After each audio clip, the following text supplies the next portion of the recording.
Io sono nato ad Alba il 13/7/51. Già mio nonno faceva vino, avevano già vino, questa casina qua c'erano già le botti, tutto. Poi è cambiata, il passaggio è cambiato un pochettino, forse per l'epoca, adesso io esattamente non lo so, però hanno perso un po' questa cosa, hanno conferito le uve, vendevano le uve. E abbiamo fatto altro, io ho fatto altro e poi abbiamo poi ripreso le vecchie vigne nel 75 quando mi sono sposato con Fiorina, abbiamo poi, anche lei figlia di contadini, abbiamo pensato di allargarci con le vigne e poi di vinificare. Mi ha sempre aiutato mio papà. E fare il vino noi facevamo solo così per la famiglia e si vendeva, il dolcetto si vendeva le uve. Mi sono trovata dentro anche, però è un lavoro che anche mi piace. C'erano le feste del paese su a Roddino e sono andato lì e Siamo piaciuti, siamo poi continuato a vederci, poi ci siamo sposati, via. nel 75. E che giorno era? Non mi ricordo più.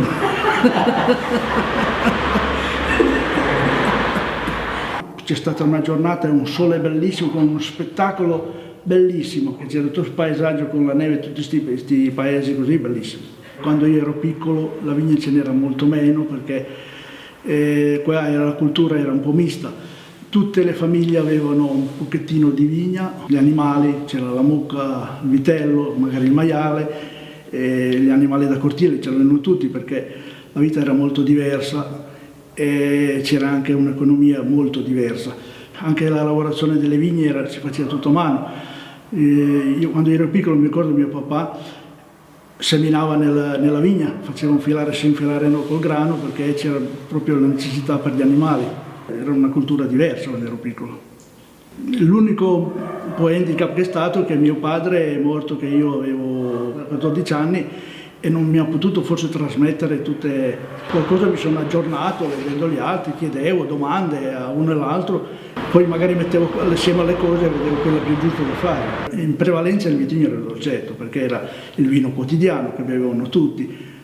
Sia dalla vicina pianura che veniva a comprare le uve, perché in quel periodo l'uva veniva venduta ai privati, cantine c'erano molto meno. Cantine sociali sono venute poi dopo, all'epoca c'era Fontana Fredda, quando io avevo 15 anni, 14 anni, ricordo che mio papà la vendeva lì, ecco. C'era chi vinificava il Barolo, però come produzione il Barolo si vendeva molto meno.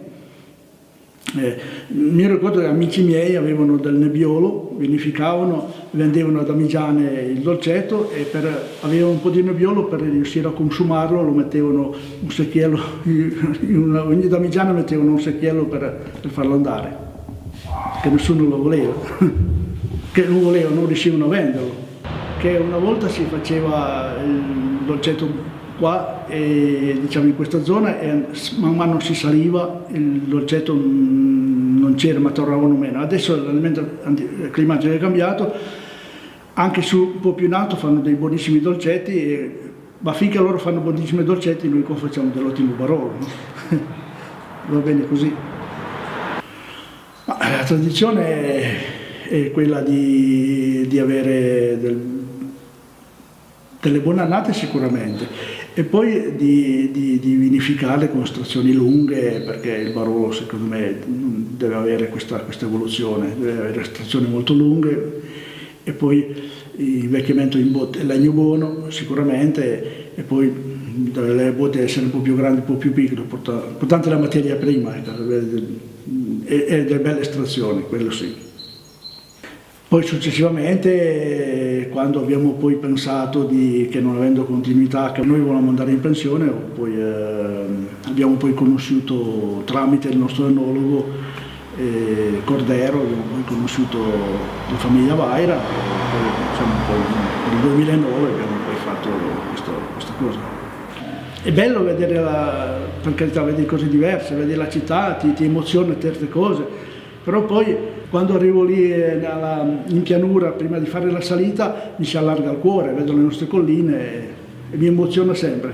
Quando sto 5-6 giorni via, quando arrivo è sempre così. Quando c'è la passione è anche piacere, perché ti dà tanta soddisfazione. Quando in campagna è un po' come la famiglia, quando uno non so che ha un figlio o una figlia che ti dà dei problemi, però va bene tutto, quando viene la grandine la prendi. Il ricordo del 95, quando abbiamo avuto la grandine su una vigna, in particolare la Cerretta, che è una domenica alle 4 del pomeriggio, lei mi ha detto che c'era avuto tanta grandine, mia moglie mi ha detto quello, allora ho messo subito gli stivali, sono andato sulla Cerretta a vedere, c'era il macello, sono venuto a casa e ho detto guarda che è drammatica la cosa, però poi la devi accettare, però ovviamente vai a vedere la vigna e soffri perché la vedi tutta malandata. Avendo fatto questo lavoro e facendo questo lavoro è importantissimo, è tutto, è quello che abbiamo, no? È quello che abbiamo fatto, che si fa, che si continuerà a fare, è una cosa bellissima, ma perché ti gratifica se lo fai bene. Una volta, perché bisogna anche dire questo, che chi andava alla Fiat in un passato più vecchio del mio, che non si vinificava, non c'era questa opportunità di lavorare in questa maniera, ovviamente quando non guadagni a un certo punto ti stufi anche, però poi col vino ti gratifica, è bello, poi se hai la passione come dicevamo prima, se sei nato qua ovviamente ti incentiva di più a farlo. Non c'era un guadagno, la gente cercava di orientare. Poi in quel periodo, io parlo di avevo 14-15 anni, o anche ancora prima, la gente cercava proprio il boom della Fiat, tutti andavano in Fiat perché quel periodo lì sì. Poi io, essendo già un po' più giovane per quell'epoca lì, questa cosa della Fiat non mi è mai passata per la mente.